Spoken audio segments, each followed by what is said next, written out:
you're looking at a live view of the Falcon Heavy on historic Launch Pad 39A at Kennedy Space Center, awaiting liftoff at 2:30 a.m. local time. Welcome to our live webcast of the Falcon Heavy Space Test Program 2 mission, or STP-2, from SpaceX headquarters in Hawthorne, California. My name is Alex Siegel, and I'm a material planner here at SpaceX. I'm excited to be here with you today, along with my co-hosts, bringing you coverage of the third launch of Falcon Heavy, this one for the U.S. Air Force. And I'm Jessie Anderson. I'm a lead manufacturing engineer here at SpaceX. Tonight's mission is a rideshare mission and marks the first Department of Defense launch on Falcon Heavy, the world's most powerful operational rocket by a factor of 2. It will be among the most challenging launches in SpaceX history. We will be delivering 24 satellites to space with 20 distinct separation events for 13 partners. There will be 4 separate upper stage MVAC-D engine burns, 3 separate deployment orbits, a final propulsive passivation maneuver, and a total mission duration of over 6 hours. But that's not all. As with our previous Falcon Heavy missions, our 3 boosters will undergo 3 separation events and 3 landing attempts. There will be a lot of activity happening all at once over the course of the next 4 hours as we deploy all 24 payloads. It's also worth noting that tonight's mission will be our longest satellite launch to date, with a total duration of over 6 hours, as Jessie just mentioned. We are pushing the capabilities of Falcon Heavy this evening to demonstrate the vehicle's full potential, which is why it's longer than normal. The launch window this evening is 4 hours long, and we are currently tracking towards the end of that window. If we're unable to launch tonight, our backup window opens up tomorrow, Tuesday, June 25th, at the same time. We're currently at T-minus 17 minutes and counting, and all systems are go at Kennedy Space Center. Let's take a closer look at the rocket. Falcon Heavy is essentially 3 Falcon 9 rockets strapped together, which means it can carry a much larger payload, not only to Earth orbit, but to the Moon and Mars. Like Falcon 9, Falcon Heavy is a 2-stage launch vehicle. The big difference is that the Falcon Heavy's first stage is comprised of 3 cores, and the Falcon 9 only has 1. Each one of these cores has 9 Merlin 1D engines, making for a total of 27 overall. Altogether, the engines produce 5 million pounds of thrust, equal to 18 747s at takeoff. In fact, the engines produce so much power that we don't run them all at full thrust all at once until after liftoff. For the mission today, the center core is brand new, but the 2 side boosters were previously flown in April on Arabsat 6A Falcon Heavy mission. This is the first Department of Defense launch flying reused boosters. Now, during ascent, Falcon Heavy will throttle its thrust up and down and on both side boosters in the center core to balance aerodynamic and structural loads on the vehicle. About 70% through the first stage's burn, the 2 side boosters will separate and come back to Earth for simultaneous landings at Cape Canaveral Air Force Station on Landing Zone 1 and Landing Zone 2. At this point, the mission will proceed just like a standard Falcon 9 flight. The center core will keep firing for another minute, then we'll perform a standard stage separation from the second stage. We will attempt to land the center core on our drone ship, Of Course I Still Love You, which is currently stationed about 650 nautical miles off the coast of Florida in the Atlantic Ocean. It's worth mentioning that for this mission, bringing back the center core will be more challenging than usual, as our booster will be coming in extra hot and our drone ship is positioned almost double the normal distance from land. Given this distance, we may not receive any video of landing. Now, if we are able to land all 3 cores tonight, it will be a particularly exciting achievement. The second stage is exactly the same as any other Falcon 9 flight. Tonight, the second stage will move through 4 different orbits in order to deliver the payloads on this mission. The first and second are low Earth orbit, or LEO. The third is a transfer orbit, and the final is medium Earth orbit, or MEO. Speaking of those satellites, all 24 of them are safely enclosed inside of the 17-foot diameter payload fairing, which is the pointed structure on the very top of the rocket. This protects the payload from aerothermal loads, heating, and contamination during ascent. Once we reach the vacuum of space, we no longer need them, so we will jettison the fairing as the second stage continues on its journey to orbit. We will be attempting to recover the fairing pieces tonight with our recovery vessel, Miss Tree, formerly known as Mr. Steven. Our hope is to catch one of the fairing pieces in the ship's nets, and recover the other piece from the water. If we are not successful with our catch attempt, Miss Tree will recover both pieces from the water. Let's check in on how the countdown is going. It's T-minus 14 minutes, 10 seconds and counting down. Good evening. I'm John Isberger, the Falcon Principal Integration Engineer at SpaceX. Now we are at T-minus 14 minutes from the launch of the Falcon Heavy, and all systems are go for launch on the half hour. Falcon Heavy rolled out to the pad with the payload 27 hours ago and went vertical about 7 hours later. Now we did have a ground hydraulic issue early in the count, but it was fixed, and currently everything is go. We cleared the pad deck at T-minus 9 hours to begin hazardous operations, and just before we began the webcast, the SpaceX launch director pulled the 9 members of the launch team. You can see the firing room at Kennedy Space Center. We pulled the team, got to go for propellant loading and launch. Now we're currently loading propellant on all 3 first stage boosters and the second stage. Now we load 2 propellants on the Falcon Heavy. One is liquid oxygen called LOX. No oxygen is in space to support combustion, so we have to bring our own. We chill it to get it as dense as we can in order to maximize how much we load. The second propellant is our fuel, RP1. That's essentially a purified kerosene. Now these 2 propellants have a long history of usage. The Saturn V first stage, flown from this very pad on the moon missions 50 years ago, used LOX and kerosene. Now for the satellites on tonight's flight, everything is go. The last transfer to internal power is coming up in just half a minute. Other than that, the spacecraft teams here at the Cape are monitoring data as we proceed to T0. And I expect a lot of satellite builders and operators are anticipating getting data from space with a lot of enthusiasm. Now we're launching out of the Eastern Range, supported by Cape Canaveral Air Force Station. The range is currently go. They're prepared to support today's mission. They're making sure that the sea space, the airspace is cleared. No one's nearby to get in the way of tonight's launch. They're also releasing balloons, which brings up the question of how's the weather? The good news is the weather is looking very good. Ground level winds are acceptable. Upper altitude winds are also acceptable. Now, as Alex mentioned, we started the day with a 4-hour window. However, now that we are into LOX loading, we don't have the ability to hold the countdown. Falcon Heavy is 3 rockets counting down at the same time.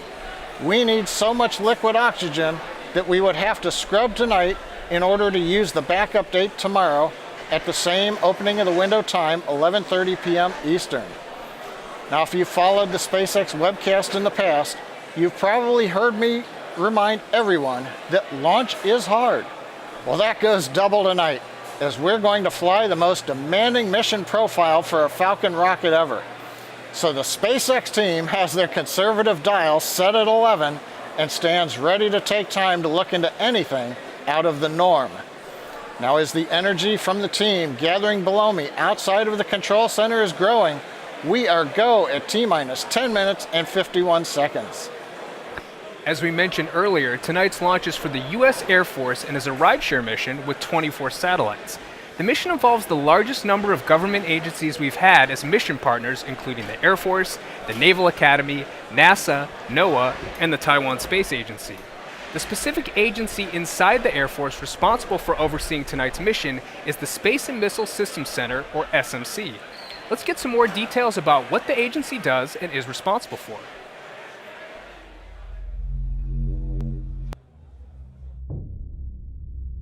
What is SMC? SMC stands for Space and Missile Systems Center, but that's just a name. Who we are, what we do, it's much more than just a name. We're the dedicated men and women who develop, acquire, field, and sustain cutting-edge space experiments and operational satellites. Our mission, deliver resilient and affordable space capabilities. What does that mean? It means we enhance military communication systems, acquire next-generation GPS satellites, develop advanced remote sensing and service capabilities, field cutting-edge rocket systems, modernize the United States satellite control structure, create never-before-seen technology, and deliver sustained, unrivaled space superiority for our nation. Let's face it, The world's changing. Along with it, SMC is changing to ensure the United States remains the vanguard of space capability and scientific understanding. We dubbed our aggressive and innovative new approach to the way we work SMC 2.0. That means speed, to quickly implement the best solutions to new problems. Partnerships, to forge the relationships necessary for the mutual benefit of the U.S. and our international allies. Innovation, to capitalize on the most advanced cutting-edge technology in the world. Culture, to inspire the necessary risk-taking that will propel us into the future. And enterprise, to share our vision of accelerated and affordable space systems for the Department of Defense. Initially founded in 1954 to develop the first intercontinental ballistic missile, SMC has produced unprecedented and unparalleled national defense space technology for over 60 years. During this time, we've been called upon to support manned space, anti-satellite, and missile defense programs while continuously increasing our space capability. That's where we came from. But a more important question is, where are we going? Humans have always been explorers. We venture to discover that which is unknown. At SMC, we push the boundaries of the known and fight every single day to enhance our technological capabilities, launching past the limits of the sky. We are the pathfinders to the high frontier, and we are building the future of space. The SpaceX team continues to count down for launch for the nighttime launch of Falcon Heavy. I remember watching the night launch of Saturn V on the Apollo 17 mission in December 1972, and it turned night into day. We're expecting the same tonight from 27 Merlin engines. We're currently at T-minus 7 minutes 28 seconds and counting. Fuel loading is continuing. We're about to wrap up fuel loading on the 3 first stage boosters over the next minute.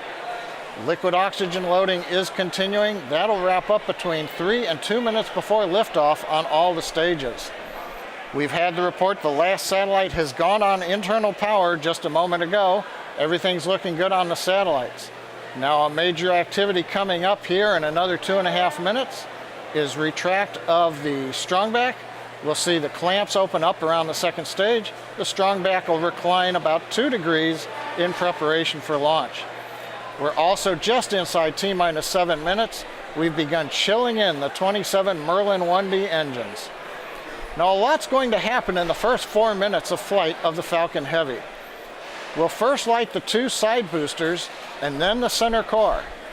The flight computer on Falcon Heavy will check the power on all the engines, then command release from the ground hold downs at T0, so we lift off at T-minus 0. Right after we lift off, we're at full power of over 5.1 million pounds of thrust. 40 seconds into flight, we decrease power on the 2 side boosters in preparation for maximum aerodynamic loads on the vehicle. Once we get through this period, Falcon Heavy will throttle back up to power on the 2 side boosters. We now are 2 minutes into flight, and we're again reducing thrust on the 2 side boosters. This time it's to decrease forces on the rocket structure, especially that structure that holds the side boosters to the center core. The acceleration is building every second as we burn propellant and we're lightening the rocket. So we need to throttle down the side boosters by physically turning off engines to keep the loads below the maximum allowable. 2.5 minutes into flight, we fully turn off the side boosters, called BECO, Booster Engine Cutoff. Then we'll use high pressure gas separation system that's mounted on the top and bottom of the center core. That'll unlock the 2 side boosters and push them away. Now once we're clear of the side boosters, the center core will throttle up to full power and burn another minute. Finally, at just past 3.5 minutes after liftoff, the center core shuts down, main engine cutoff, and the second stage separates. Now from this point on, it's like a Falcon 9 mission, other than we do happen to have 3 first stage rockets returning to Earth at both Cape Canaveral and the drone ship. Meanwhile, on the way into orbit, the fairing will separate, the second stage engine will undergo a series of 4 burns, eventually delivering all 24 satellites to their intended orbits. Now it's a demanding sequence of events for the Falcon Heavy tonight. But from this point on, everything is looking good. We're at 4.5 minutes, we're getting ready to recline the strongback, So let's watch and listen to the final countdown.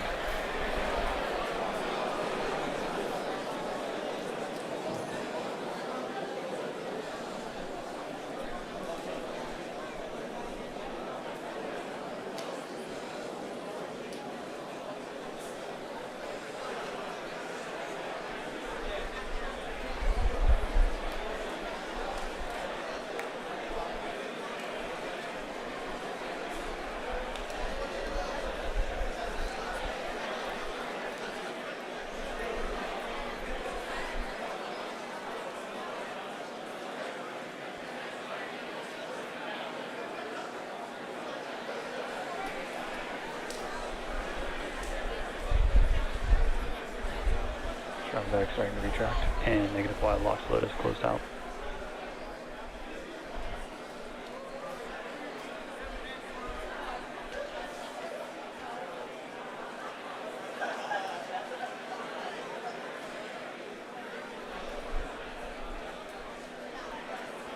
And positive Y LOX load is closed out.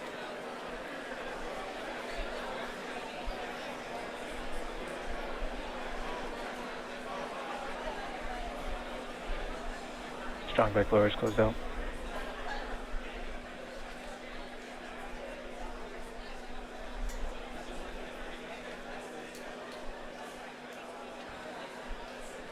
And stage 1 LOX load is closed out.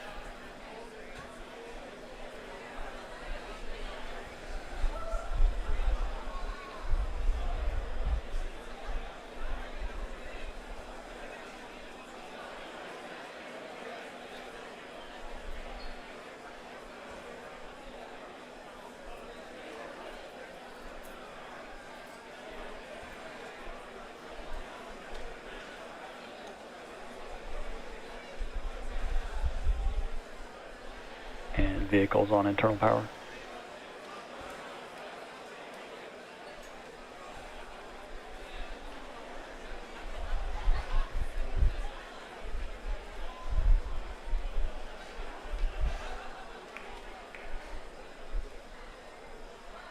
And stage 2 LOX load is closed out.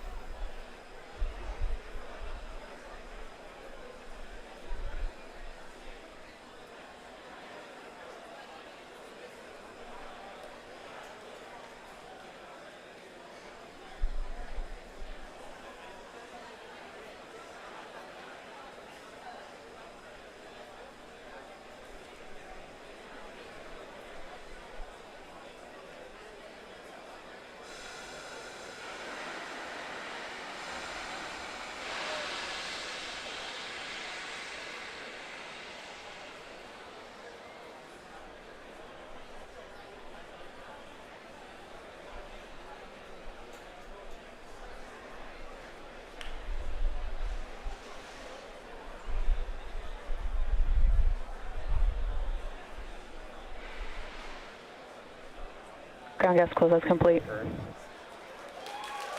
And the vehicle is in startup.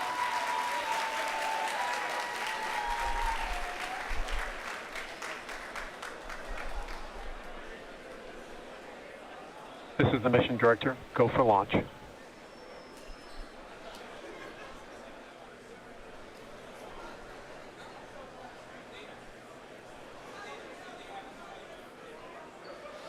T-minus 30 seconds.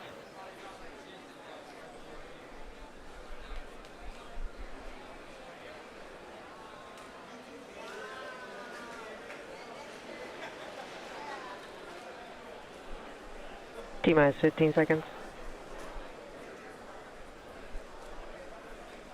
10, 9, 8, 7, 6, 5, 4, 3, 2, 1, 0. Ignition.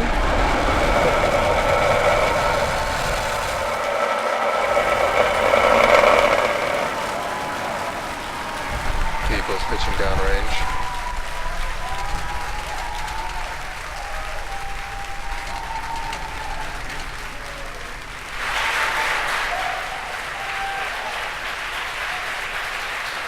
T plus 25 seconds into flight under the thrust of over 5 million pounds. Falcon Heavy is headed to space. We're getting ready to throttle down for passing through the period of maximum dynamic pressure. Max We've Q. heard call out of throttle bucket telemetry for nominal. side core. We're through max Q.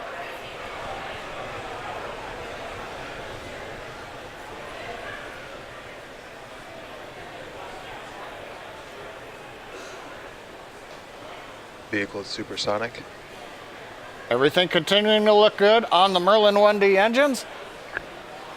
We're throttling back up on the side boosters to full power.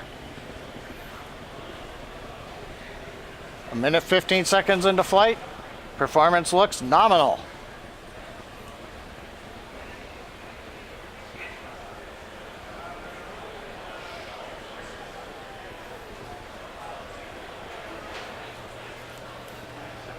Currently, the next event coming up in about 2 minutes. We'll hear call out of chill-in of the MVAC-D engine. That allows liquid oxygen to the top of the turbo pump to get the second stage engine ready to chill for ignition in just a couple of minutes.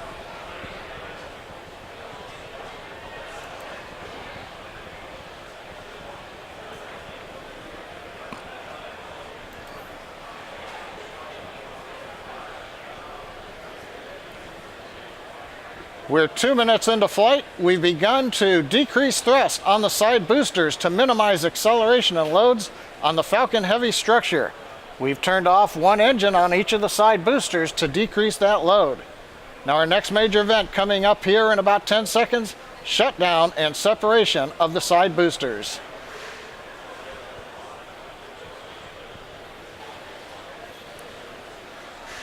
The view should be the side booster cameras on two sides and the center core in the middle. Booster shutdown. Booster separation confirmed.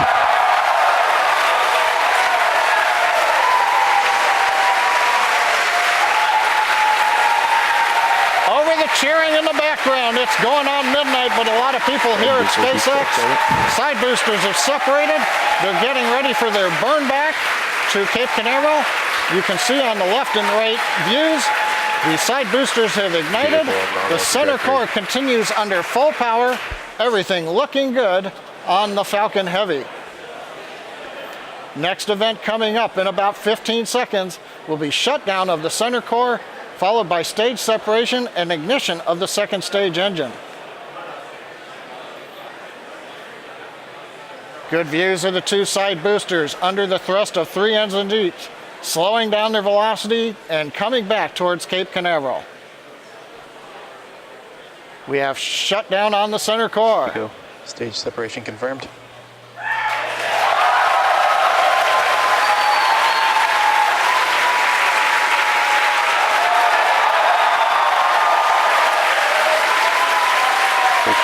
We have successful separation and ignition.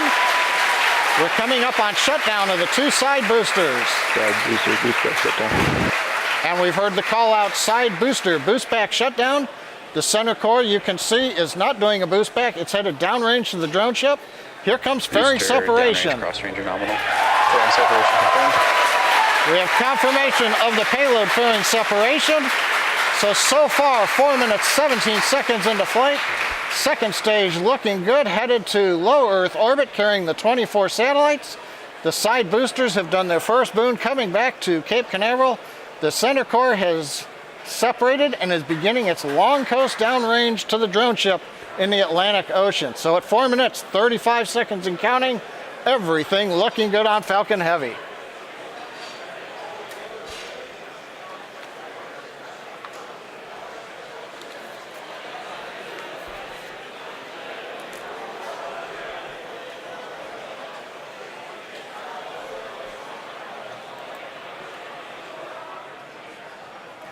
Now those side boosters are making their way back. Their grid fins on all 3 boosters should be deployed, and those are help guiding them to their landing zones. As a reminder, today we will be attempting to recover all 3 of these first stages, and all 3 boosters are currently making their way home. In just a few minutes, the side boosters will execute an entry burn followed by a landing burn, and the center core will complete the same burns just a few minutes later. Both burns are used to slow the stage's speed down rapidly before landing. At the time of separation, the side boosters were traveling slow enough to turn around and make their way back to land at our side-by-side landing pads. The center core is going too fast to efficiently return to the Cape, so we're using our autonomous drone ship, Of Course I Still Love You, as we mentioned earlier. As a reminder, our drone ship is positioned twice as far offshore than normal, so we may not get visuals of landing tonight. Also coming up in a few minutes will be the call out for second engine cutoff.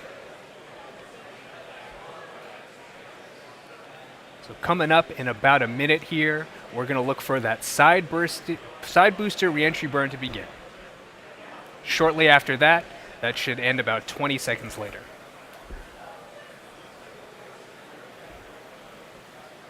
You can see both of those boosters on the infrared camera on the left side of your screen.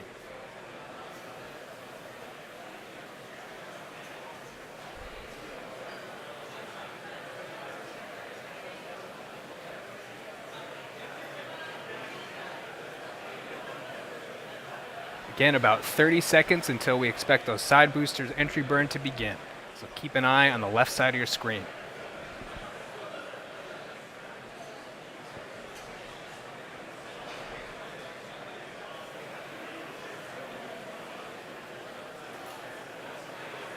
In about 10 seconds, we should see those side boosters reignite for their entry burn. Side booster entry burn startup. And we have confirmation that the entry burn has begun. And in about 15 seconds from now, we expect that to end. Oh, wow.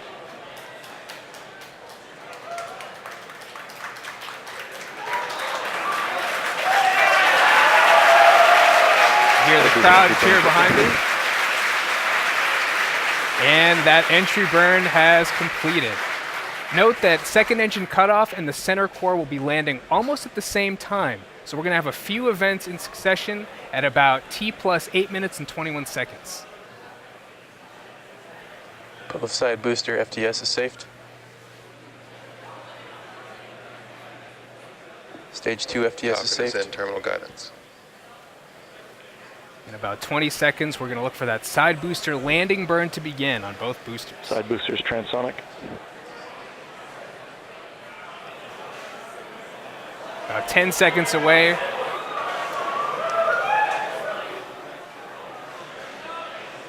Side booster landing burn startup. We've heard the call out for side booster landing burn startup, and there you see it on your screen. See it coming towards our two landing pads.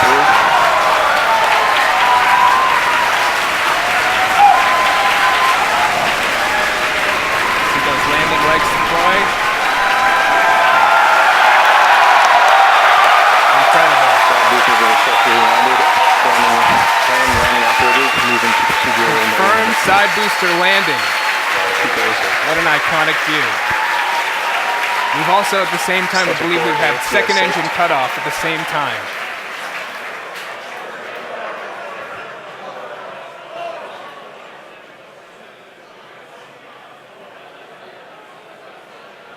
As we mentioned earlier, the center core entry and landing is going to be risky. During entry, it'll face more heating and dynamic pressure than we've ever experienced on Falcon 9 or Heavy flight before. Why, you ask?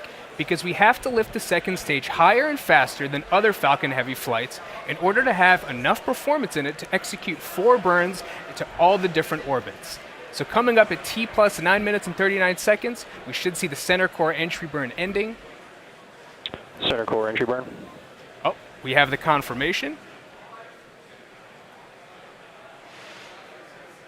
Looks like that was the confirmation for it to begin. So we're a little bit off the timeline. Center core entry burn shut down. And we had just heard the confirmation that center core entry burn has shut down. And now that the entry burn is complete, the center core is moving back about 20% faster than it was at the end of the Falcon Heavy 2 Arabsat entry burn. First stage Cape LOS expected. Now we're just about a minute away from that center core landing burn beginning, and as we've been mentioning, this will be the most difficult landing that we've had to date. This will be a 3-engine burn. That center engine will start up first, and then 2 outer engines will start up as well for that landing burn. Now we're just 30 seconds away from that center core landing. And it's no surprise that we do not have a live view of that center core as it's coming down, but it looks like we got a live view of the drone ship there. Of course, I still love you.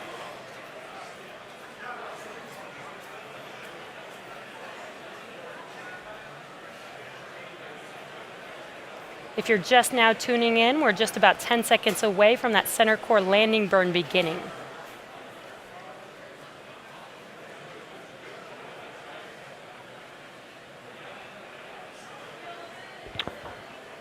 Stage 1 landing burn has started. And we have confirmation that the center core landing burn has begun. You could see that coming down on Of Course I Still Love You. Center core landing are deployed. Got a pretty good view. And as you can see on our screen, it looks like our center core did not make it on our drone ship, Of Course I Still Love You tonight. Again, as we've been mentioning, this was the most challenging landing that we've had to date. And this is our secondary mission. So our primary mission, we just heard the call out for a good orbit of our second stage. So we are actually just moments away from our first deployment of the evening for Oculus ASR, which was developed by students at Michigan Technological University.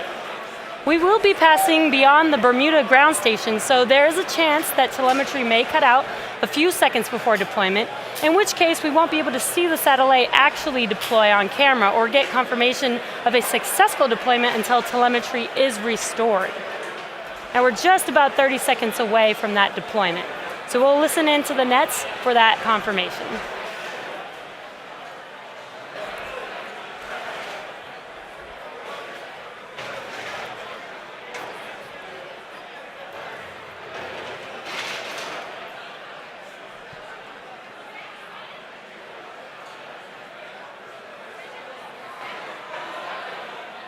Looks like we still have that live view. Might have a chance to see this deployment live on camera.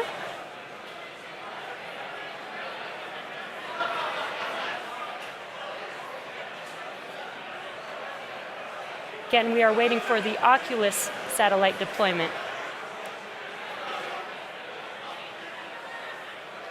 And as we expected, looks like we lost that live view. So we will wait to get some confirmation of that deployment, and we will update you guys in a few minutes later on in the webcast. We are now in between ground stations for the next few minutes with nothing to see. So we are going to take a quick break, but we will be leaving you with an animation that shows you where we are throughout the coast phase. We will be back around T+20 minutes for our next set of deployments. And it's worth noting that since we won't acquire ground station coverage again until T+21 minutes, we are going to miss that first P-Pod 1 CubeSat deployment. See you back here in about 6 minutes.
Welcome back to the webcast for the STP-2 Falcon Heavy mission. We're T plus 20 minutes and 7 seconds and counting. Right now, as we left the webcast, we were waiting to see the Oculus satellite deploy. We didn't have confirmation when we lost signal over Bermuda. That was normal, losing signal. You do it when you pass beyond line of sight. We also should have had a minute and a half or so ago the first P-Pod #1 open up and deploy 2 CubeSats for the Naval Research Laboratory.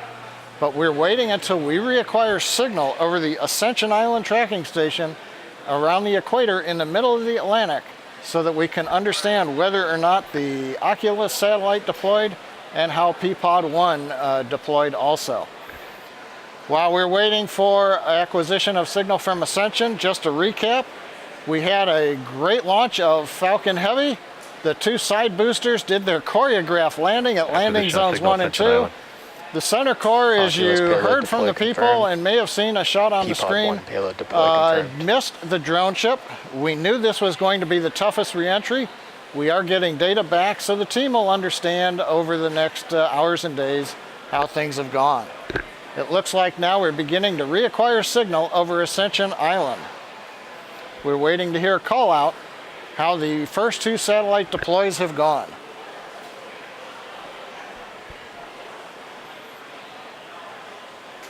It appears we have confirmation that the Oculus satellite was separated and P-Pod #1 opened up, deploying the Naval Research Laboratory satellites. There's a view from space, and if you remember the view just before we left, on the bottom left was the Oculus satellite, had a white coloring to it, and it's no longer there. Now we're going to cover the last of the 8 P-Pod satellites that are coming up for deployment, and that's going to take about 30 minutes to get through this sequence. The next deployment comes up just before T plus 25 minutes. Now these 8 deployers will open, and they'll release 11 satellites. Now if you've watched our coverage from other launches like Iridium, you know that the 1 camera we have on top of the payload attach fitting cannot see all sides of the dispenser holding the satellites. Because of the positioning right there, as you see on your screen, of the 1 camera, we won't be able to see all of the CubeSat deployments today. In particular, the next 3 P-Pods, 2, 3, and 4 on the back side, we won't be able to pick those up. However, as the second stage does maneuver in orbit, in the sunlight, we might be able to pick up a glint of the sun off of the CubeSats as they move away from the second stage. Now the next deployment, coming up just before 25 minutes, is known as Falcon Sat 7. This is an optical telescope for the United States Air Force Academy. The CubeSat, when it is ejected, will eventually deploy a rigid boom that holds a membrane that acts like a lens in a telescope. And once that membrane is rigid, it will allow imaging of the sun. So this is a deployable optical telescope for the Air Force Academy. However, as I said, we won't be able to see it. We'll have to wait for call out to confirm the separation.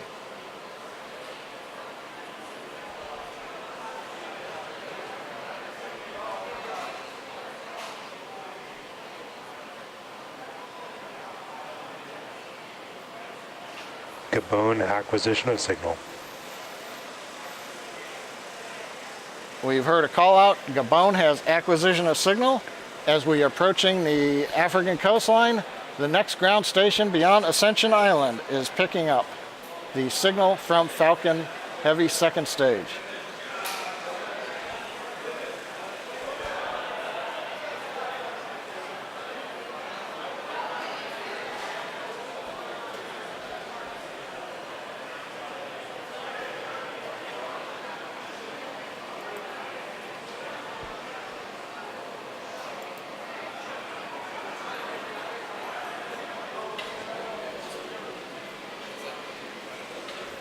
Coming up on deployment in about 5 seconds.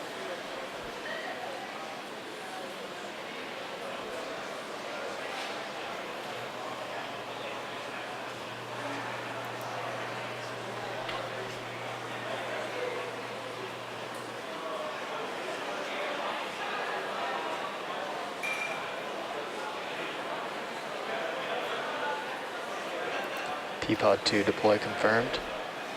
And there's the call out from the avionics engineer. Always a little bit tense as you're waiting for them to confirm that the signal indicates that the door is open. Inside of each of the deployers is a spring that pushes out the CubeSats. And what we have is confirmation that the Air Force Academy deployable optical telescope should be in orbit on its own now. Now we've got about 235 seconds until we get to the next deployment.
Coming up just about a minute away from the third P-Pod opening.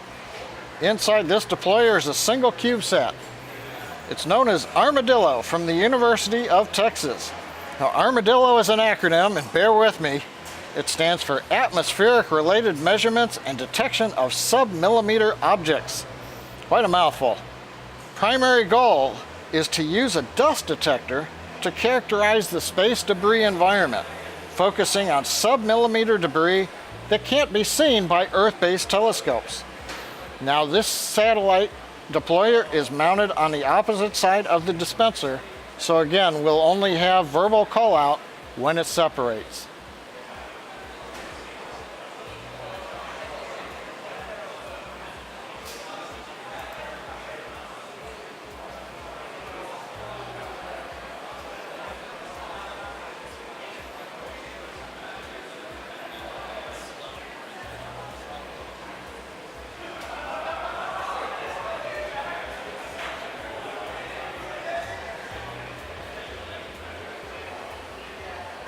P-Pod 3 deploy confirmed. And confirmation, P-Pod number 3 has opened. Armadillo should be on its way into orbit in the vacuum of space. Next up will be a quick turnaround, only about 145 seconds until we get to the next deployment.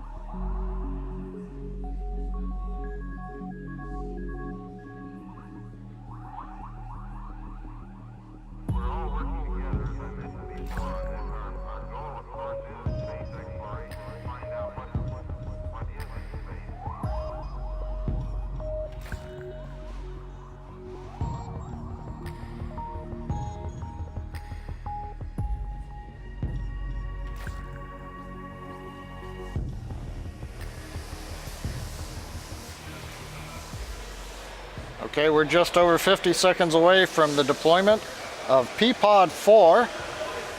This time we're going to have 2 CubeSats coming out of the deployer. Again, it's on the backside of the dispenser. This is the last one on the backside of the P-Pods. Satellites are called PSAT and BrickSat. PSAT's an amateur communication satellite, and BrickSat is a small satellite that has a micro-propulsion system to perform experiments with attitude control. Satellites are out of the United States Naval Academy.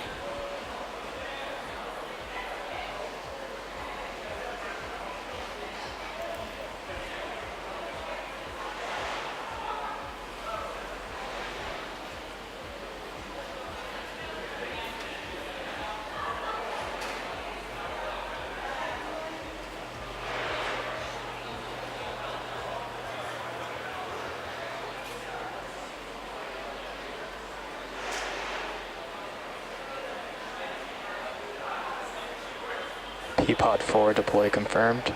And we have confirmation over the net from Acquisition avionics. HPK. P-Pod number 4 has deployed. At the same time, we now have acquisition of signal over Hartebeestok, known as HBK, in Africa.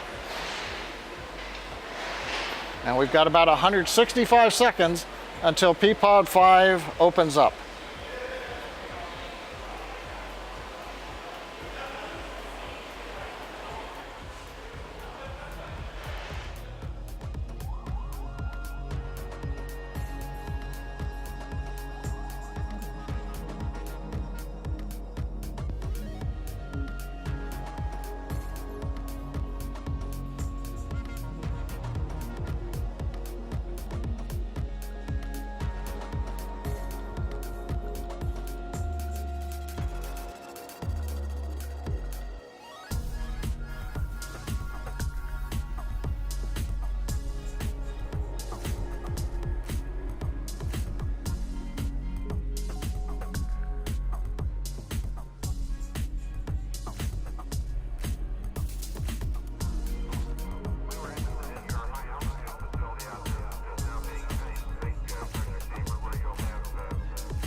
All right, P-Pod 5 is going to be opening up here in just about 50 seconds. This P-Pod is holding a CubeSat called Prometheus for Special Ops Command. Now hopefully we might be able to get to see some of these now that they're deploying from the dispenser on the side of the camera. Currently on the map you can see we're passing over Africa in contact with the Hartebeestok ground station. We'll be losing signal here shortly from Gabon in West Africa.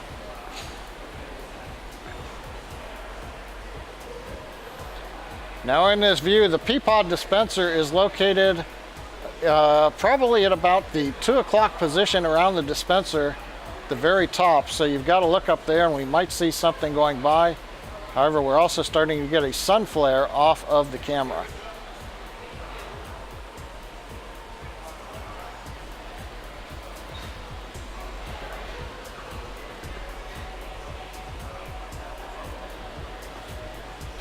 P-Pod 5 deploy confirmed. We've heard the confirmation. P-Pod 5 is deployed. So we're through 5. We've got 3 more P-Pods to go. The last one will be deploying at T plus 50 minutes. So we've got another 16 minutes to get through this sequence. So the next one coming up should be deploying in about 285 seconds, a little more than 4.5 minutes almost.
Gabon loss of signal expected.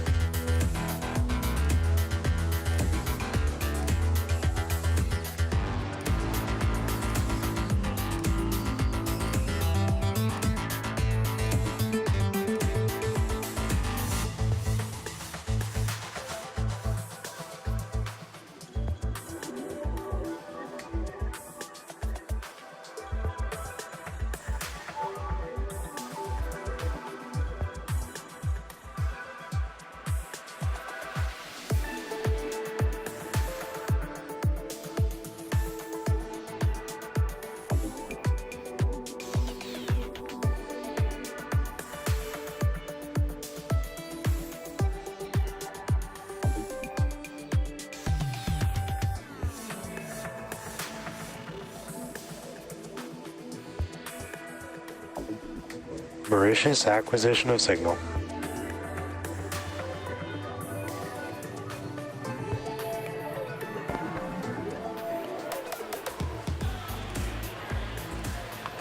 We're a little more than a minute away from the next deployment over Africa.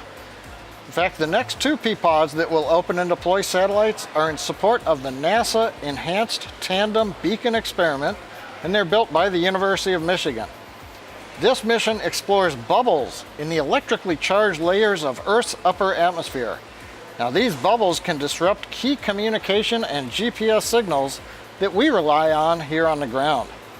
They currently appear and evolve unpredictably and are difficult to characterize from the ground. So the two satellites that will be deployed over the next several minutes are going to help try to understand that problem and find ways to work around it. As you can see on the map, we're currently over East Africa, downlinking through the Mauritius ground station.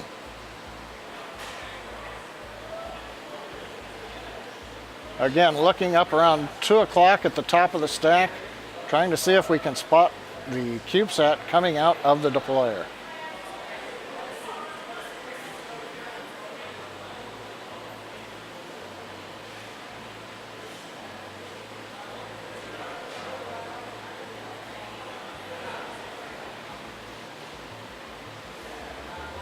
P-pod 6 deploy confirmed.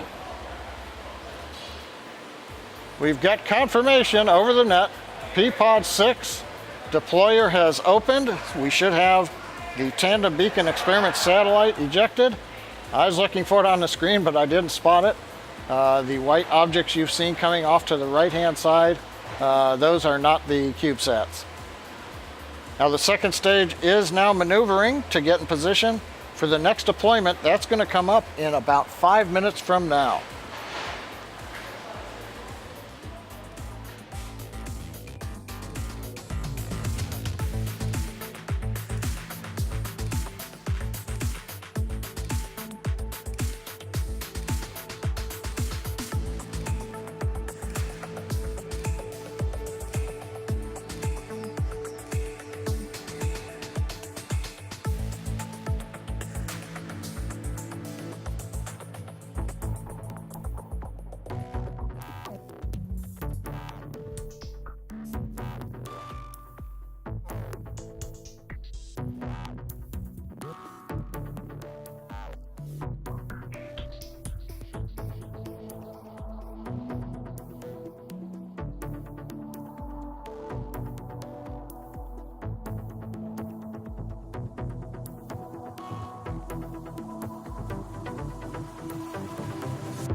Half a minute for the 7th of the 8 P-pod openings.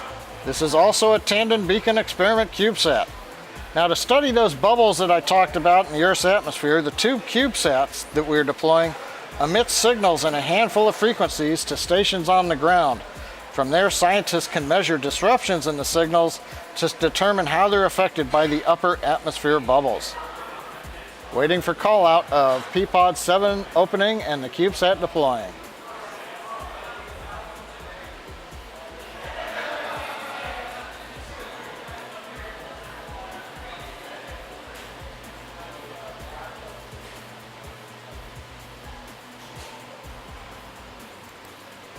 P-pod 7 deploy confirmed.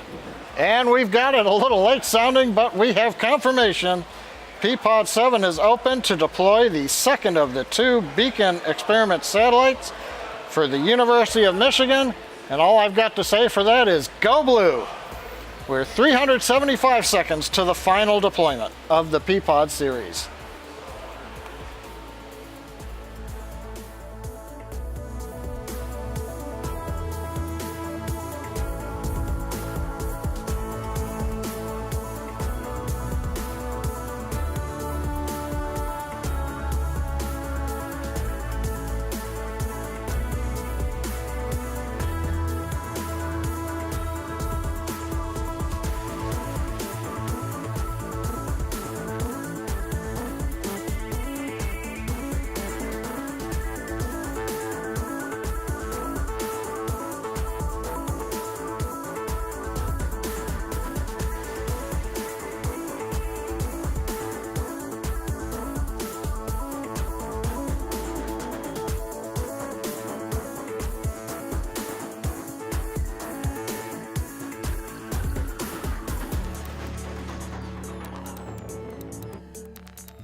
Loss of signal HPK expected.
Well, we're T plus 49 minutes, 15 seconds.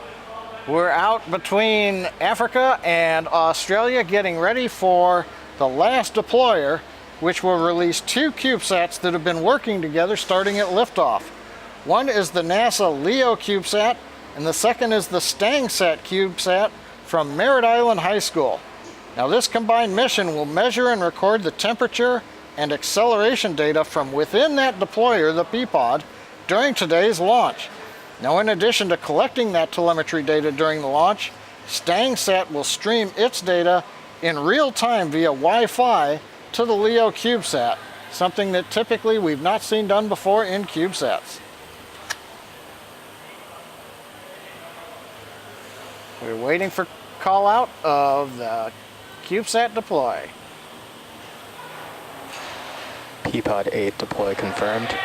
Deploy confirmed, and we saw it, at least I did, coming out of the top of the screen. So STANGSat and LEO have successfully separated. And as a reminder, the Merritt Island High School team has been working on this project since 2011, according to their Facebook page. So after waiting a long time for a ride to space, we'll celebrate deployment with Go Mustangs! So we've gotten through the first set of satellite deployments. The Oculus SmallSat and the 8 P-Pods have all opened up. We've got a 21-minute break before we relight the second stage engine to change our orbit. So we'll be back with that. We're going to leave you with the animation that shows where we are in the coast phase, returning at T plus 1 hour, 12 minutes, just about 21 minutes from now, for the second burn of our upper stage engine.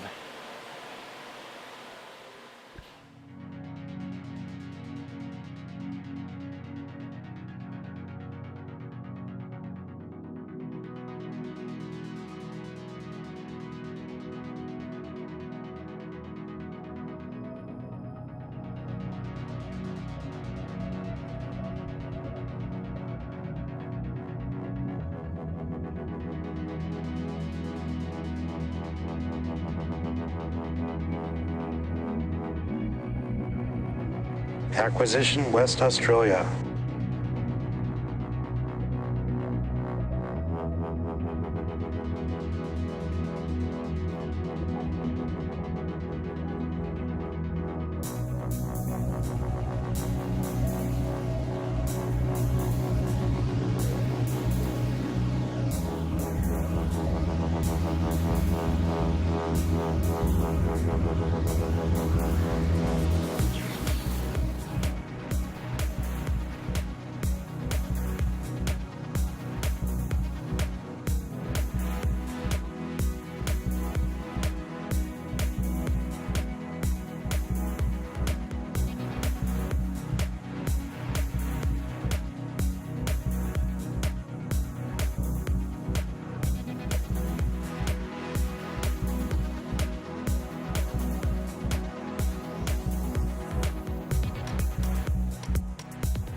Lost signal expected. Diego Garcia.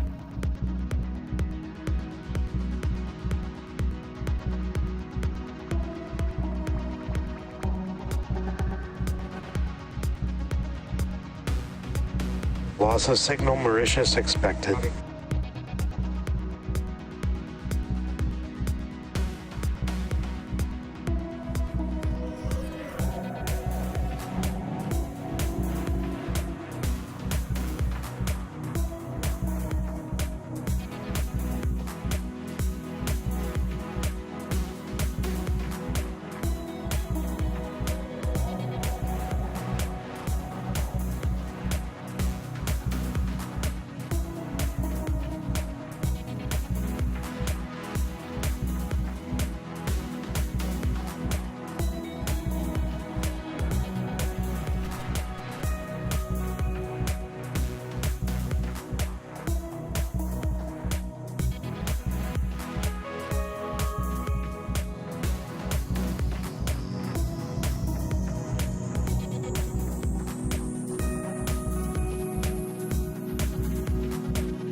Hobart, or Tasmania acquisition.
Loss of signal West Australia expected.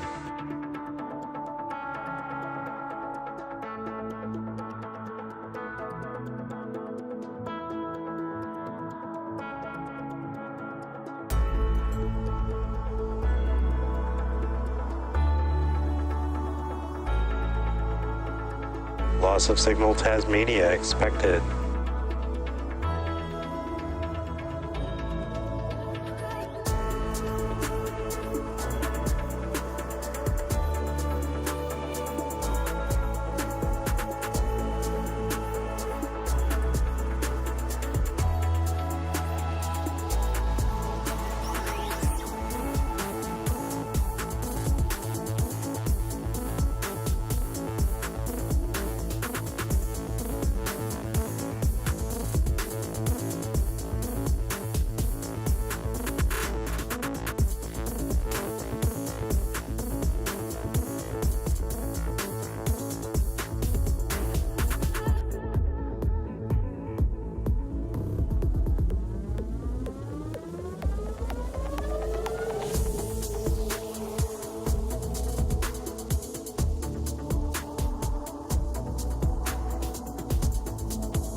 Acquisition signal well.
T plus 1 hour 12 minutes since a great liftoff from pad 39A at Kennedy Space Center. We are less than a minute away from the second of our 4 second stage engine burns. In fact, counting down, we're a little more than 25 seconds to go. Currently, we're chilling in the second stage.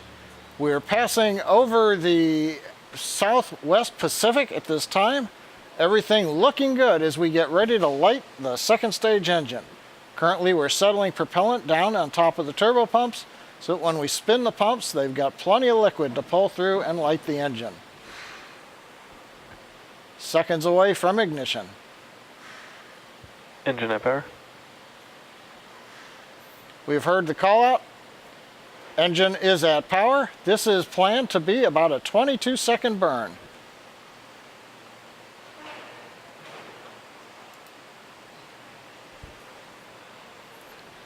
Throttling down the MVAC engine. And we heard a report we have good shutdown.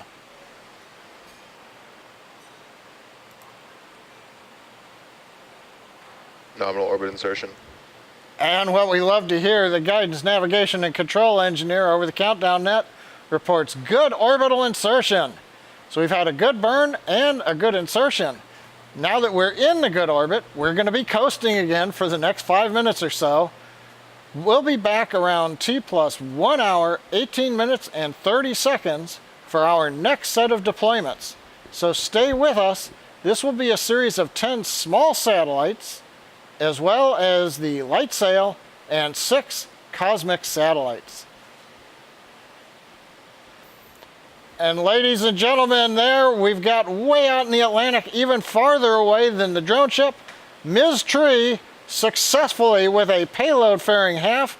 The second payload fairing half they've also spotted in the water, but we have accomplished the first landing on the net of a Falcon payload fairing half.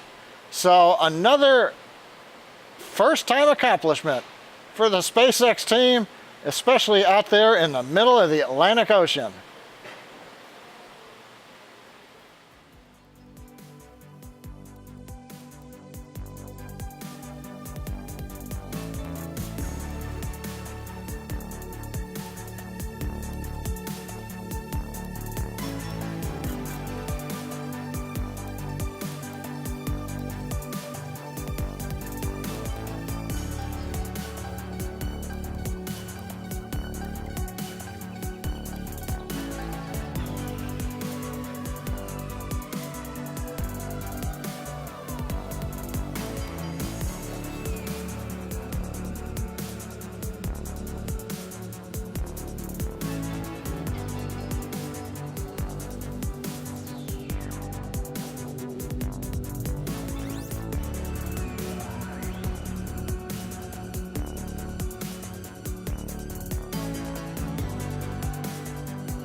Guam, loss of signal.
Welcome back to the STP-2 mission as we await the next set of deployments.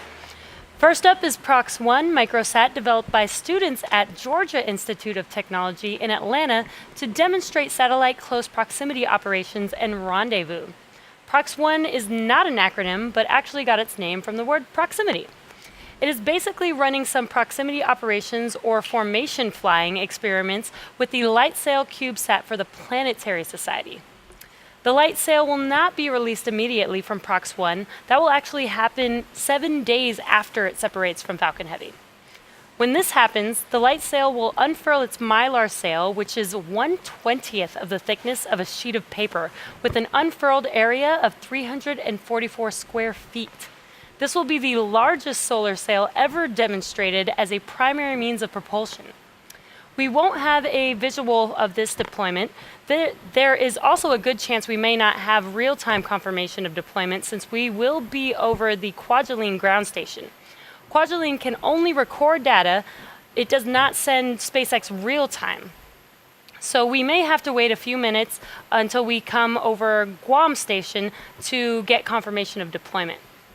So again, that deployment should be happening in a couple seconds here. We will get back to you on that confirmation once we get that telemetry back. Now, the next deployment, and they keep coming, folks, will be for NPSat and will occur in about 2 minutes. NPSat was built by the Naval Postgraduate Research Laboratory, and it carries a bunch of experiments. But in layman's terms, it's investigating the concentration of electrons in the ionosphere, one of the outer layers of Earth which influences radio transmissions. It's also doing experiments to improve communications and the survivability of computers in space, and demonstrating a new type of solar cells for power production. This deployment we will be able to see, hopefully, so let's sit back and wait to see it deploy, and that's coming up in about a minute from now, a little over a minute.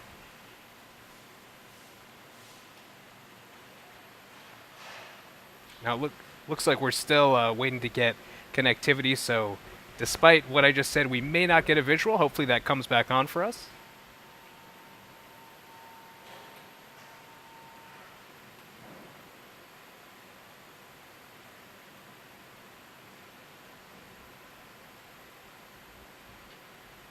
Now again, we anticipate hearing a call out of confirmation of deployment for NPSat in about a minute from now. Hopefully we'll get a visual as well.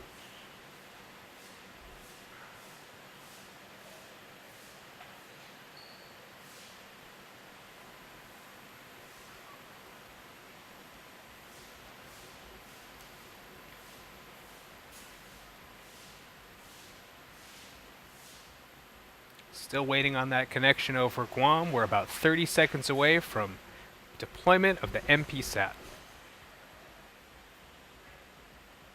AOS Hawaii. PROX-1 deploy confirmed.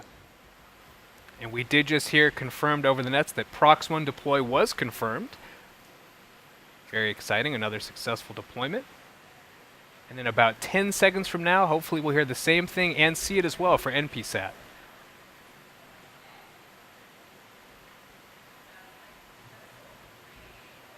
And there you see the release on your screen of NPSat, a successful deployment and confirmed over the nets. Amazing.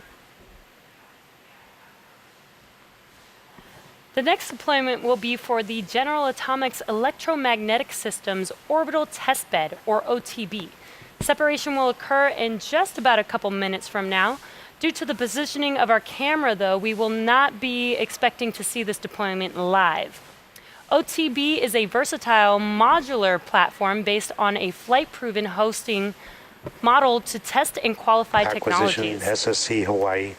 On STP-2, OTB is hosting several payloads for technology demonstration purposes, including the Deep Space Atomic Clock, designed, built, and operated by NASA's Jet Propulsion Laboratory on behalf of the Space Technology Mission Directorate to revolutionize how spacecrafts navigate. This Deep Space Atomic Clock could change the way we navigate in space.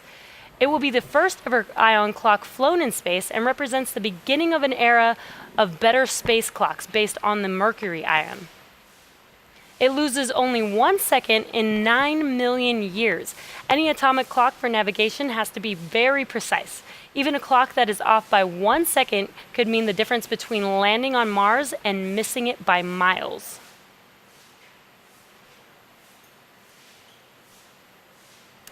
In ground tests, the Deep Space Atomic Clock stays stable and keeps correct time for weeks, even months. It's up to 50 times more stable than the atomic clocks on GPS satellites. If the mission can prove the stability in space, it will be one of the most precise clocks in the universe. The toaster oven-sized instrument will be tested in Earth orbit for 1 year, with the goal of being ready for future missions to other worlds. Now we should be seeing this coming up or hearing the call out actually in just about 10 seconds from now. Again, we will not be able to see this live since it is not in our camera view. OTB payload deploy confirmed. And we just got that confirmation for the OTB deployment. Our next deployment is coming up in about 3 minutes, and this is for the Green Propellant Infusion Mission, or GPIM, which is a NASA mission that develops a green alternative to conventional chemical spacecraft propulsion systems. Once NASA demonstrates the fuel and compatible system in space, green propellant could replace hydrazine as the status quo spaceflight propellant. Not only will green propellant be safer, it will also be faster and much less costly. Again, due to the positioning of our camera, we are not expecting to see this deployment live either. But we can listen in for confirmation at about T plus 1 hour and 27 minutes. Hopefully we'll get that confirmation over the nets.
GPIM deploy confirmed.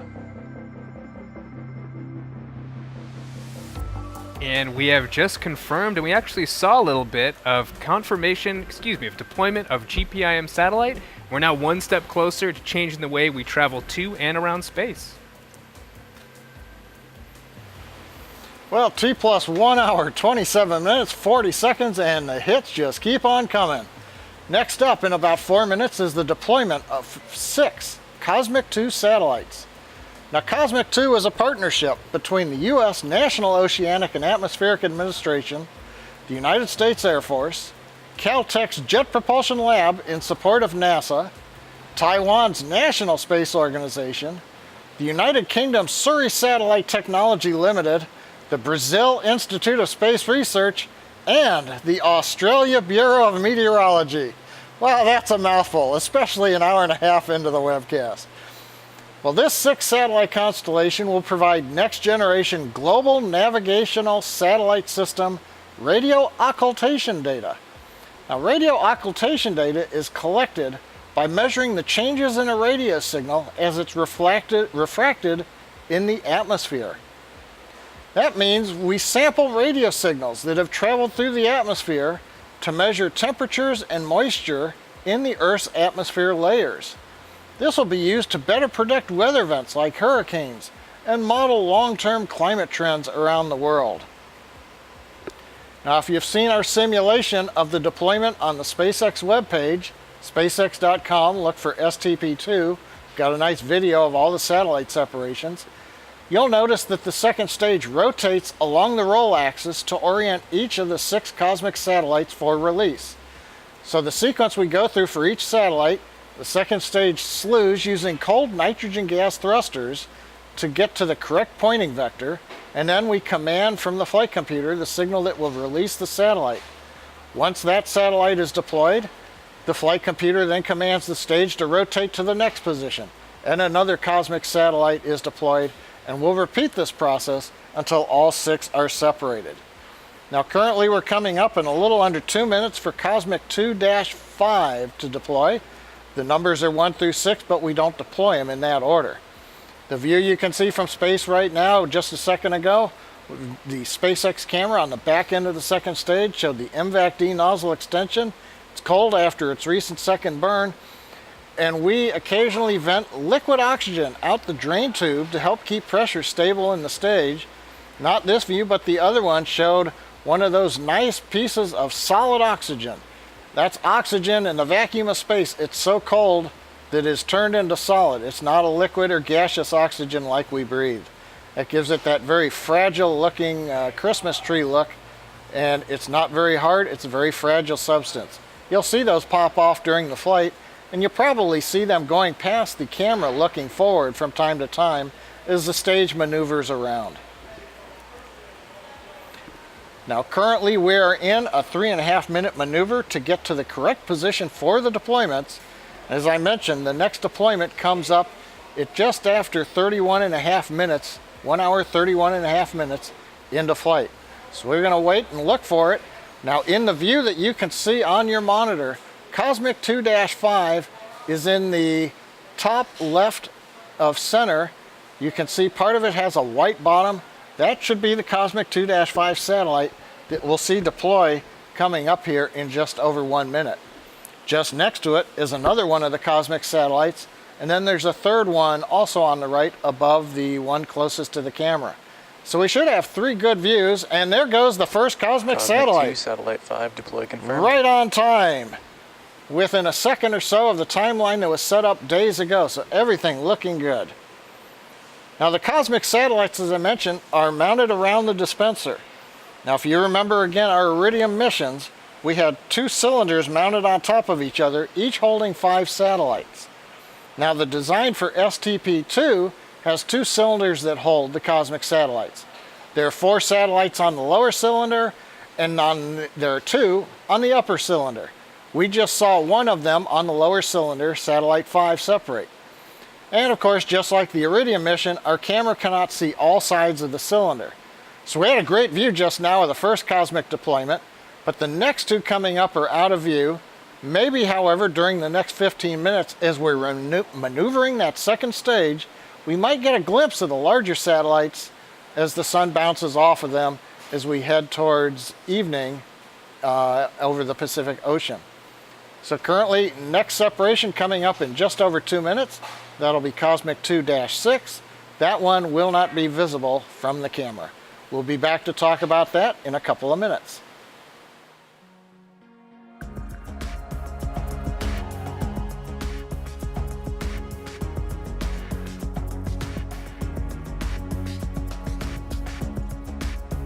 AFSC on Vandenberg acquisition of signal.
Cosmic 2, Satellite 6, payload deploy confirmed.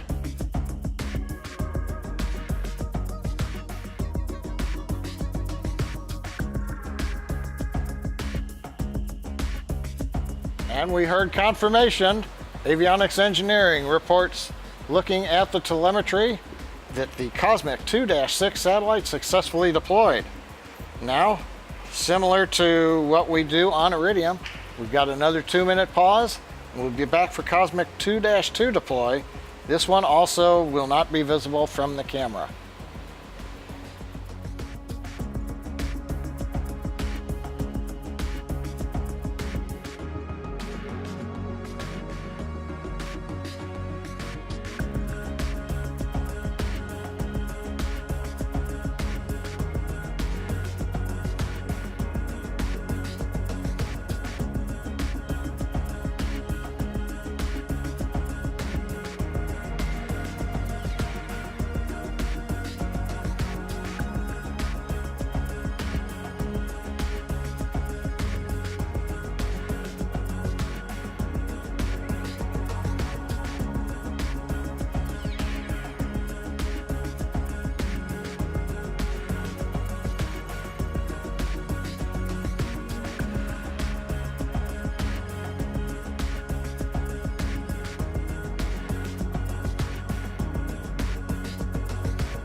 Cosmic 2, Satellite 2, deploy confirmed.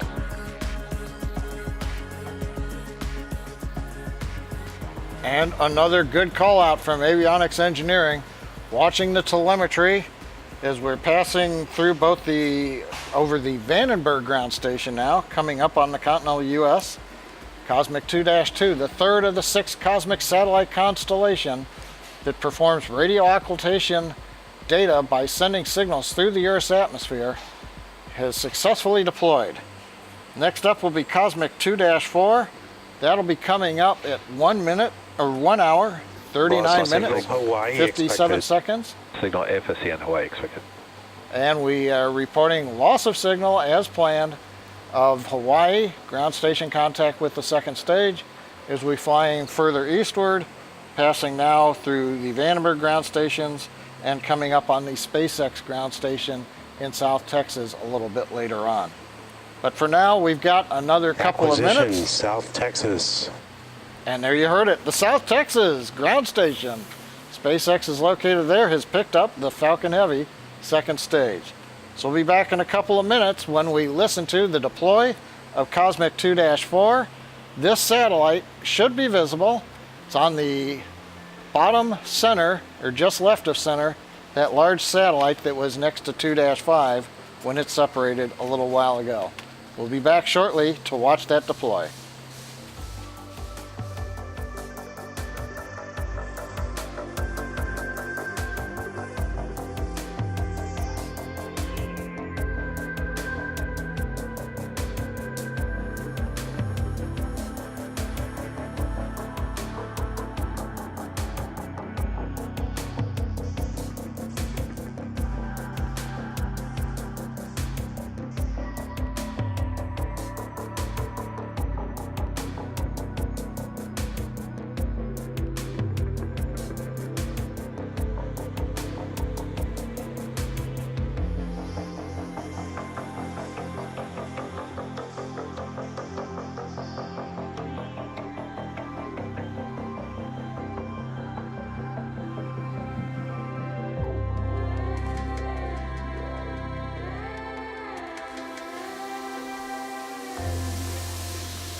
Well, we're about 45 seconds away from the fourth of the 6 Cosmic 2 satellites. This one, hopefully we get a nice view. Currently the camera cycles between views of the nozzle. Now we're looking forward, and then we should stick with the forward looking view, and hopefully we'll see the satellite that's right front dead center there separate coming up in about 13 seconds.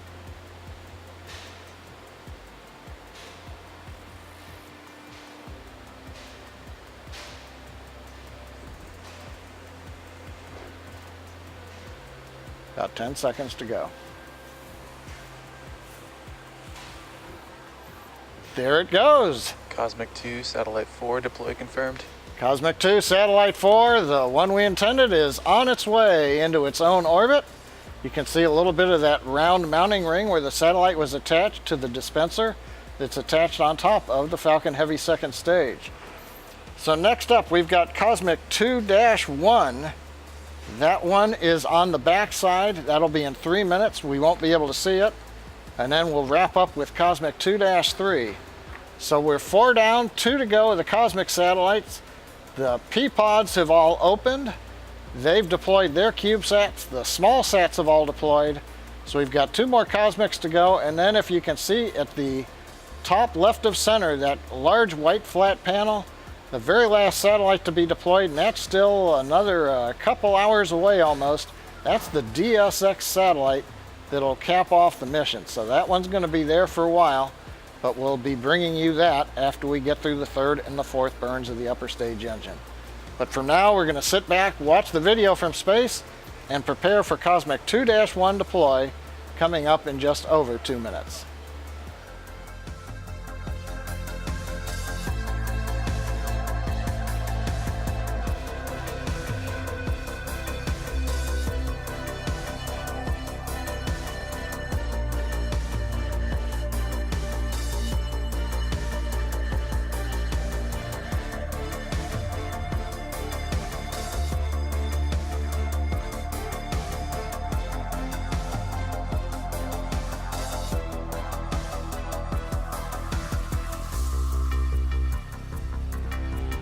Cape J6 acquisition.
Cosmic 2, Satellite 1, deploy confirmed.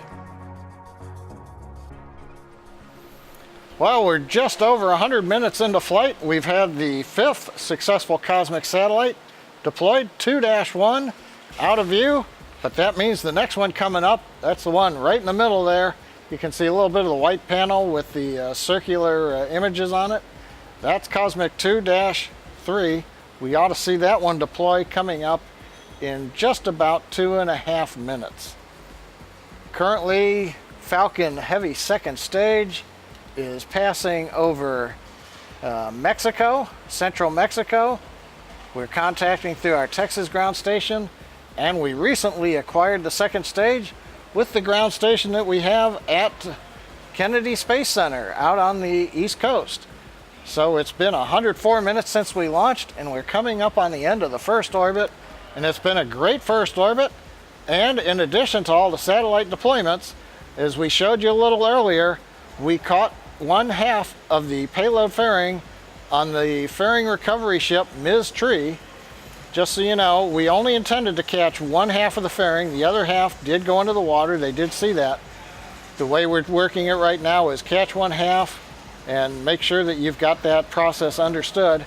Then we'll come back and learn how to do 2 at a time. So right now, coming up, T plus 1 hour 44 minutes and 50 seconds, everything going well. We'll be back for the final deploy of the cosmic satellites shortly.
Cosmic 2, Satellite 3, deploy confirmed. And we've heard the call out from avionics confirming what we all just got to see. Cosmic 2-3 successfully deployed. That makes 6 for 6 for the cosmic satellites. Everything continuing to go well on the deployment sequence. Now we've had 23 satellites deployed, and we have just 1 more to go. But to get there, we have a couple of second stage engine burns to perform before we're ready to release that final DSX satellite into space. So for now, we're entering a 20-minute coast phase, so we're going to take a break, but we are leaving you with an animation that shows where we are in the coast phase and some of that great SpaceX music. We'll be back around T plus 2 hours, 7 minutes for the third of 4 ignitions of our second stage engine.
Loss of signal South Texas expected.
Loss of signal Cape J6 expected.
lost the signal. Bermuda is expected. Next station to acquire is Ascension Island.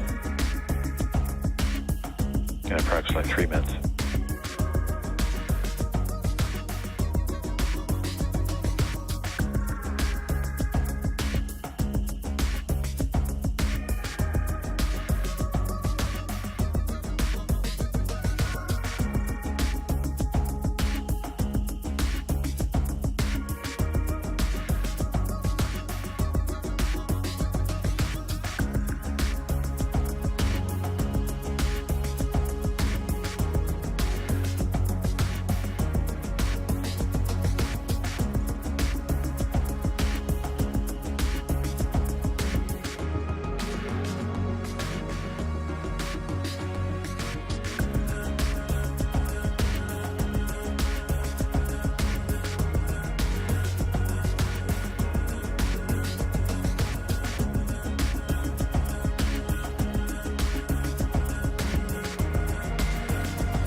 Acquisition of signal, Ascension Island.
Start on back chill.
Welcome back.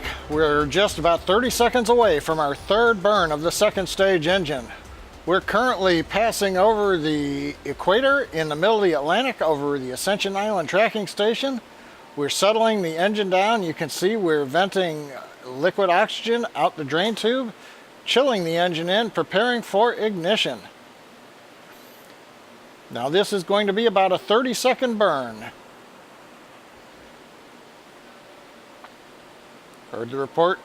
Engine is chilled for the third burn.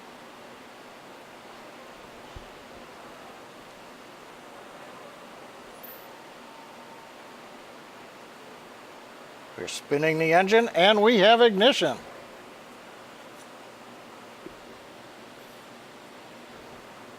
As I mentioned, this is about a 30-second burn. We're burning at the equator because while the earlier burns were decreasing the inclination, the mission objectives now require that we increase the inclination.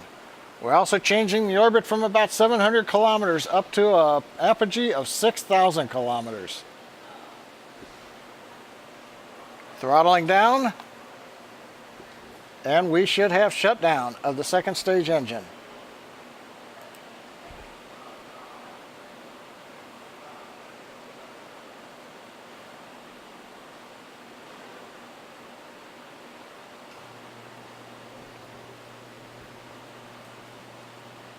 Waiting for the data to be processed to show us what the orbit looks like.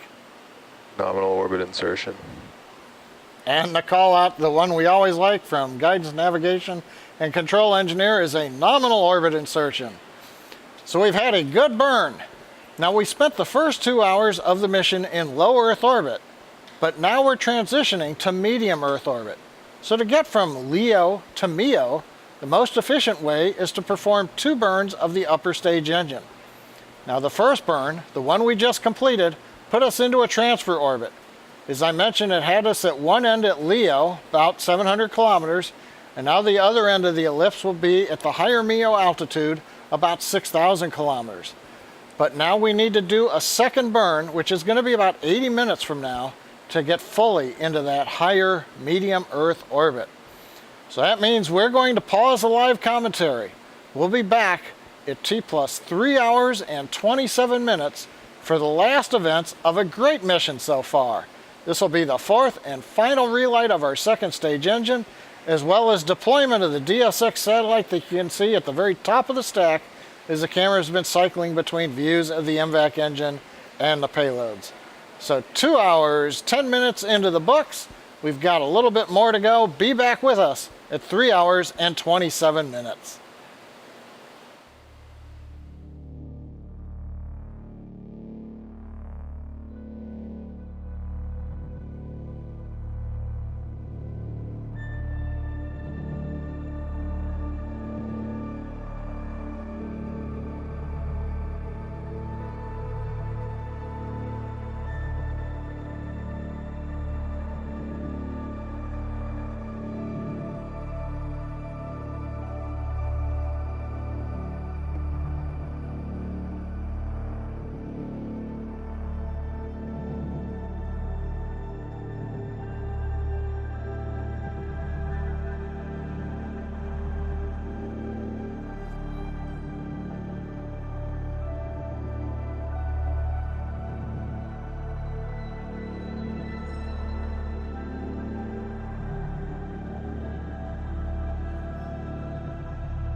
Acquisition of signal HPK.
Acquisition of signal Mauritius.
Expected loss of signal, HPK.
Acquisition of signal, Tasmania.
precisely kind of information do you want from the satellite?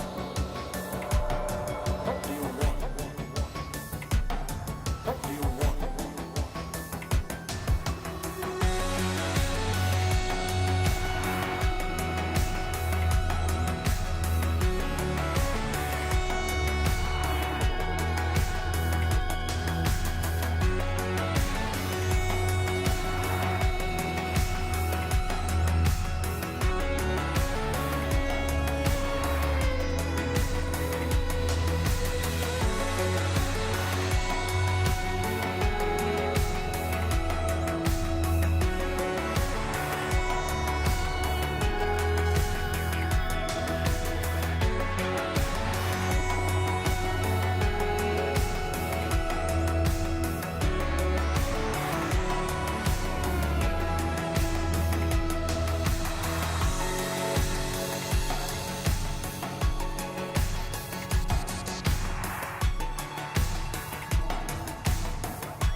Acquisition of signal AFSC and Guam.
Acquisition of signal, Guam.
Expected loss of signal, Mauritius.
Acquisition of signal, Auckland.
Welcome back to our STP-2 mission.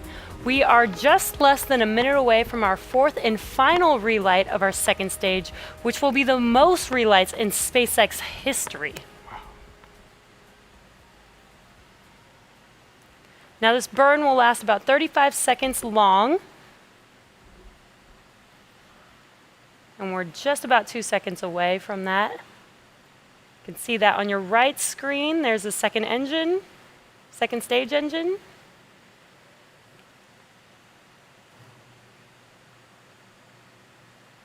And there you see second engine startup. Again, this will be about 35 seconds long. And this is the most relights in SpaceX history for a second stage.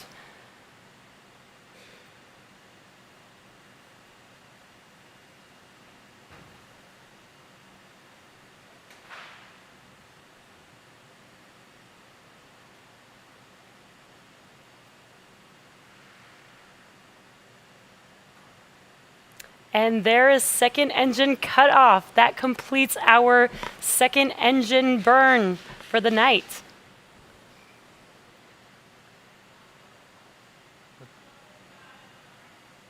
Nominal orbit insertion. It looks. And we have good orbit. Nice. Yeah, sorry to talk over you. We got confirmed good orbit. And now that we have good orbit, we are waiting for our final deployment of the DSX satellite for the Air Force at about T plus 3 hours and 34 minutes. It has been quite a night.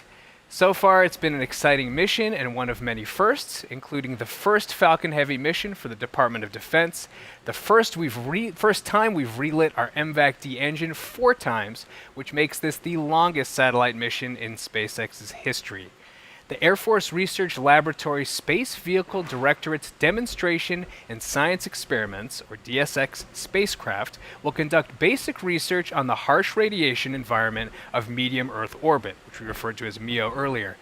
Basically, it will measure space radiation so we can improve future spacecraft design and operations for radiation-intensive bands of Earth's orbit. This means that DSX has to itself be hardened with protection against the radiation in MEO. DSX is also doing some experiments on solar activity and measuring the impact of the solar cycle on space radiation and particle concentration in Earth's orbit. One cool thing about DSX is that while DSX on launch is no larger than a station wagon, it will deploy booms over 260 feet, 15% longer than the Falcon Heavy that's carrying it.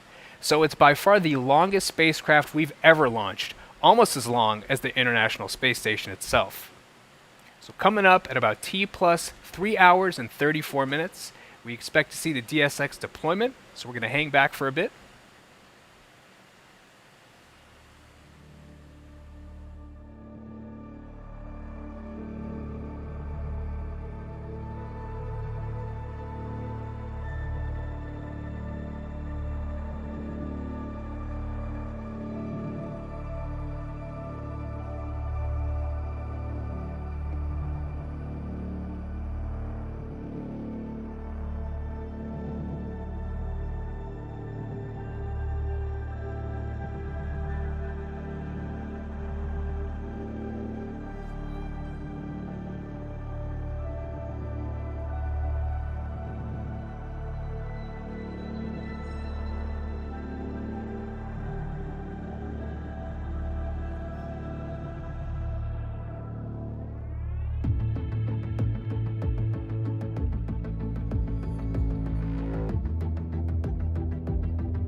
All right, we're going to watch here for the deployment of that DSX satellite. Should happen at any moment now.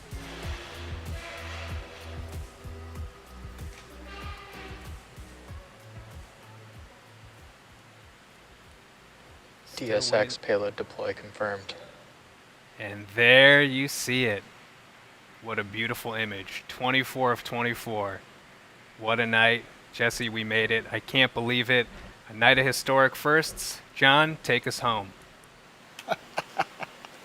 Well, T plus 3 hours, 34 minutes, 42 seconds since we lifted off from Kennedy Space Center, Complex 39A.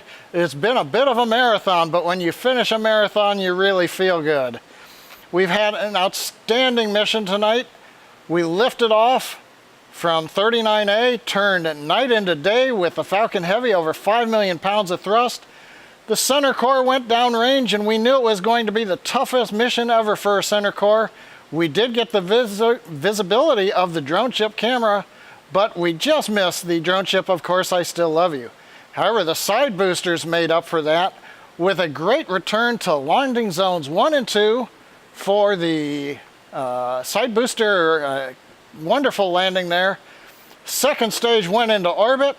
We did 4 burns of the second stage. All of them were right on target. We did 24 payload separations. And then the icing on the cake tonight was the ability to get 1/2 of the payload fairing, as we were targeting, into the net above the ocean on our recovery ship known as Ms. Tree. So altogether, it's been a great, wonderful evening here at SpaceX. We'd like to thank our customer, the U.S. Air Force, for entrusting us with tonight's mission. We'd like to thank the 45th Space Wing for range safety, Kennedy Space Center for range support, and we'd also like to thank all our viewers for logging in.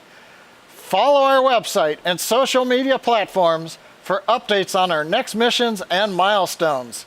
And until next time, have a good night.